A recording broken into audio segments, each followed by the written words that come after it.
I became a doctor on my dad's heavenly birthday on April 4th, 2025. And it took everything I had in me. In fact, it almost took me out. And I still don't have the right words to describe what that day meant to me.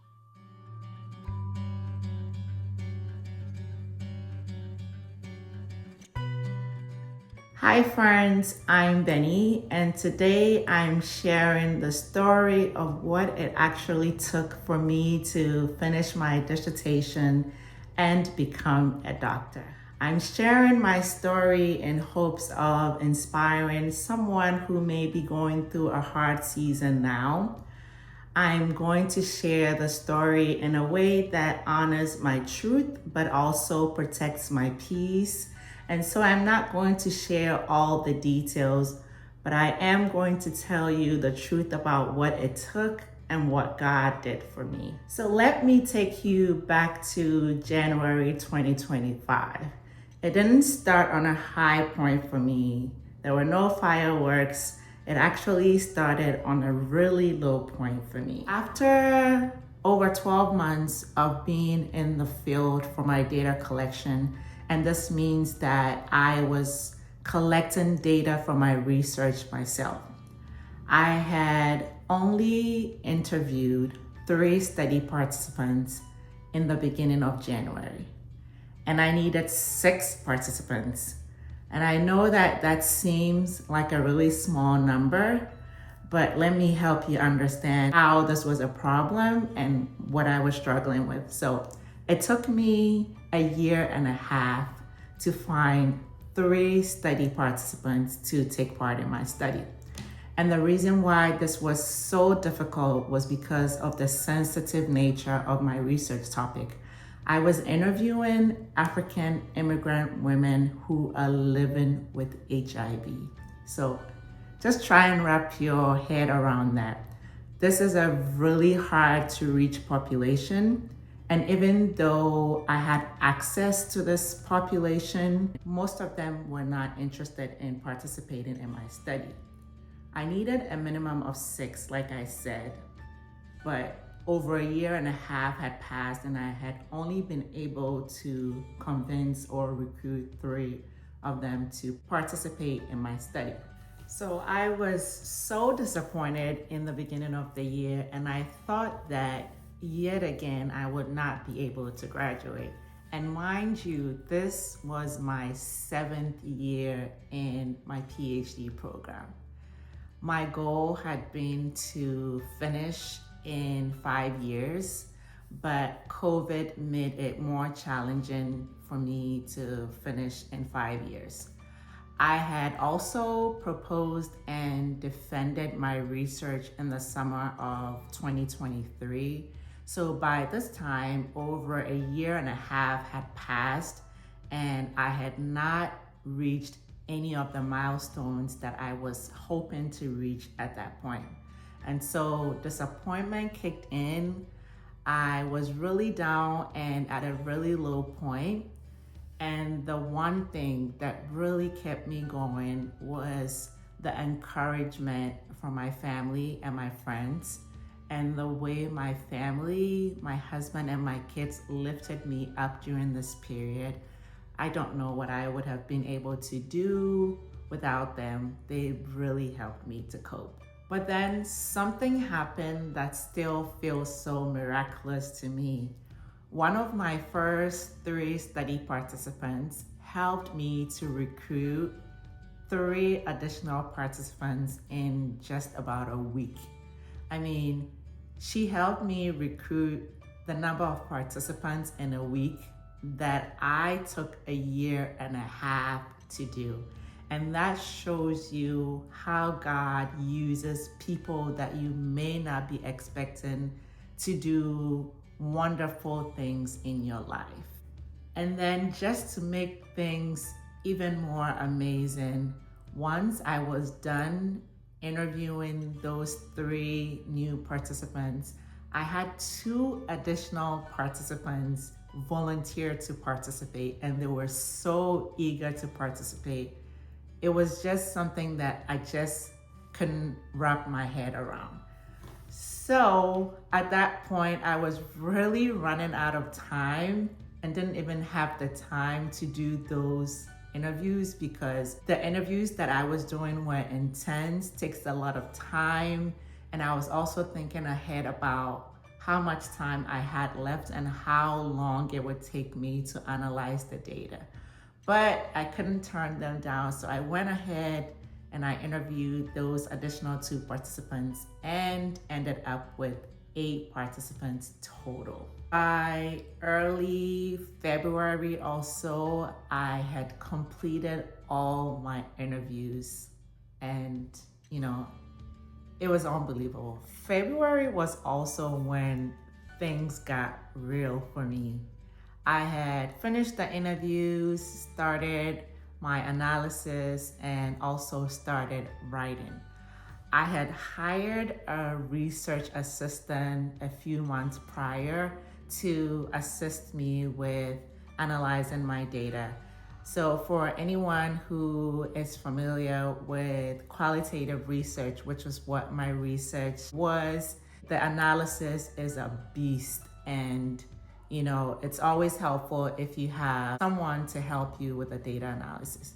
Especially for me, with the limited time that I had to do this, I really needed someone to help me. But at the very last minute, my research assistant backed out.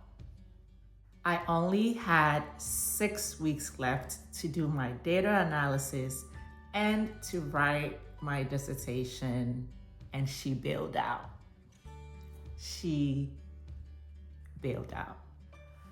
I was so devastated, but I also had no time to really process the predicament that I was in. So I did what moms do. I quickly pivoted. I trained my daughter, who was 12 years at that time. I trained her to help me clean my interview transcripts. And my best friend, God bless her, also jumped in and quickly learned how to clean interview transcripts to help me out. I will never forget what these 2 ladies did for me at one of the lowest points in my life. They really helped me out. Some of my friends also sent me gifts and flowers on days when they didn't even know that I was going through a really difficult time. They really had no idea what I was experiencing psychologically, but they showed up for me in ways that I don't even think that they are aware of. So really, going back to the dissertation, with no other choice, I was forced to do the data analysis and the writing by myself in 6 weeks. And again, to help you really wrap your head around that, this is something that will usually take at least 6 months. Maybe if you were really pushing it, you could probably do it in 3 to 4 months. If you were really pushing it, if you were doing it full time with no other commitments or engagements, you could do it in about 4 months. But realistically, it should take you about 6 months. But most people actually take up to a year to do their analyses, do their writing. But I had 6 weeks to do this, y'all. 6 weeks. And if you know about qualitative research, that was insane for me to attempt to do this in 6 weeks. Mind you, I was also working full-time at that time, and so sleep was basically non-existent for me. During that 6-week period, I usually slept 0 to 2 hours. every night, every night. And I cried every day during the 6-month period. I cried when things got harder. I cried when I had to redo my analyses, when I saw that I had messed up, made a mistake somewhere. I cried when I made progress. Everything made me cry. Everything made me cry. And my kids saw it. They would wake up every morning and find me in the same spot they left me the night before. And my youngest would come to my home office and say things like, "Push through, mommy. You got this, mommy." Without even knowing that she was referring to the resilience that I was also studying in my research. And so through my research, I learned about the resilience of my study participants, but I also learned about my own resilience. I turned 40 in March, and my birthday was nothing like how I had imagined that my 40th birthday would be, because I was still in the middle of writing my dissertation in hopes that I will make the deadline. And so I had to cancel my birthday celebration that I had planned. I was grateful for life, but I also struggled to find joy. I was so exhausted in a way that I don't know how to describe in words. And then my body started to respond to the exhaustion in a way that I couldn't ignore. I started to have panic attacks anytime I would go into my home office where I was doing the writing. Each time I went in there, I felt like I couldn't breathe, and my body and my mind started to associate the space with trauma. And so one day I went into the office and unplugged all my computers and monitors and took it to my kitchen countertop. Because sometimes resilience looks like brilliance, but sometimes resilience is also doing whatever it takes so that you can breathe. And that is how I was able to finish writing a full draft of my dissertation a couple of days after my 40th birthday. And if I'm remembering correctly, my dissertation research was about 180 pages long. So as I talk about how I was able to finish my dissertation in 2025, I want to provide a brief context and let you all know that this journey didn't start in 2025. My PhD journey started in 2018 when my kids were 1, 4, and 6. I was also working full-time at that time. And then in 2020, while I was still taking courses, the COVID pandemic happened. And so on top of doing virtual school myself and working full-time remotely, I was also homeschooling my kids. And so imagine all of that chaos in my life. There was grief during this period. There were hard seasons. There were times when I had to choose myself and my future over others. And there were also times when I had to put my kids and my family's needs before my own. And just managing all of that was very difficult for me.